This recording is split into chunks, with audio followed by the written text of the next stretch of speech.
Bonjour à toutes et à tous et bienvenue dans cette nouvelle série de formations sur l'implémentation d'un processus DevOps. Il s'agira de vous montrer le cycle de vie complet d'une application.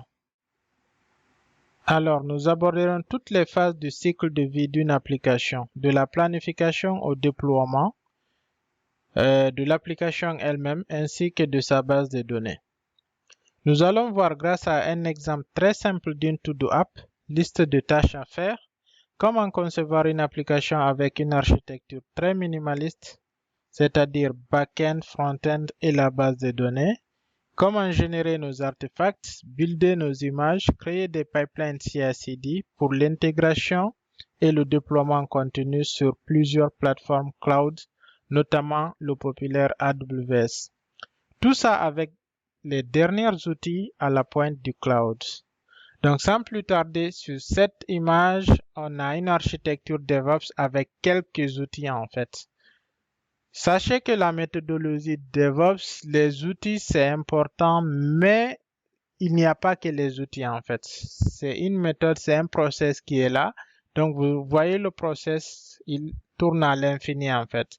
Il y a la planification, le développement, le build des artefacts, les tests qu'on réalise dessus, la réalisation et la publication de ces artefacts, le déploiement, l'opération, c'est-à-dire le versionning et comment on appelle le déploiement de ces différentes versions en fonction de ces différents environnements, le monitoring et puis on revient à la planification lorsqu'il y a des nouvelles fonctionnalités à rajouter et puis on continue le cycle. Donc, au cours de ce cycle de vie, il y a plusieurs outils qu'on peut choisir en fonction vraiment de notre background ou bien de l'équipe avec laquelle on évolue. Donc, au niveau de la planification, le plus utilisé à date, c'est Jira, mais n'empêche qu'il y a plusieurs autres sur le marché. Aujourd'hui, même les plateformes d'hébergement de code source ont leurs outils de planification, notamment GitHub.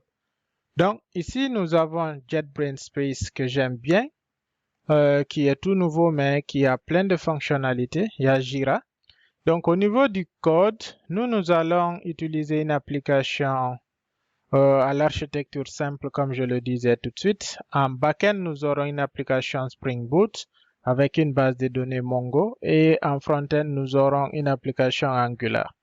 Donc, pour héberger le code source, nous allons utiliser les deux plateformes GitLab et GitHub pour pouvoir montrer et comparer un peu les deux plateformes au niveau de leur pipeline CI/CD, c'est-à-dire GitLab CI et GitHub Actions.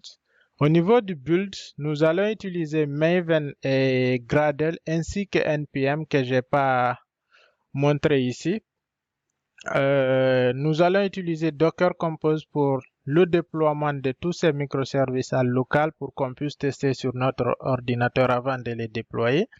Au niveau du test, on va faire des tests vraiment basiques avec JUnit et Mockito. Au niveau des releases, déploiement des artefacts, nous aurons GFork pour tout ce qui est Maven et peut-être même NPM. OK, nous aurons Docker Hub et AWS ECR pour les images. Et nous aurons Artifact Hub pour les Helm charts, ainsi de suite.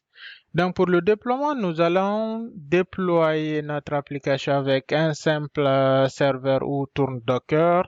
Nous allons utiliser Terraform pour provisionner un AWS EKS, c'est-à-dire la solution Kubernetes de AWS. Nous allons tester Azure AKS aussi, peut-être Google Kubernetes Engine. Donc, pour l'opération, la gestion de ces déploiements, nous allons utiliser les outils GitOps, Flux et Argo CD.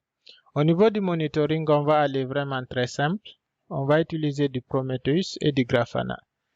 Donc, sans plus tarder, je vous donne rendez-vous à ma prochaine vidéo où on va essayer de détailler tous ces plans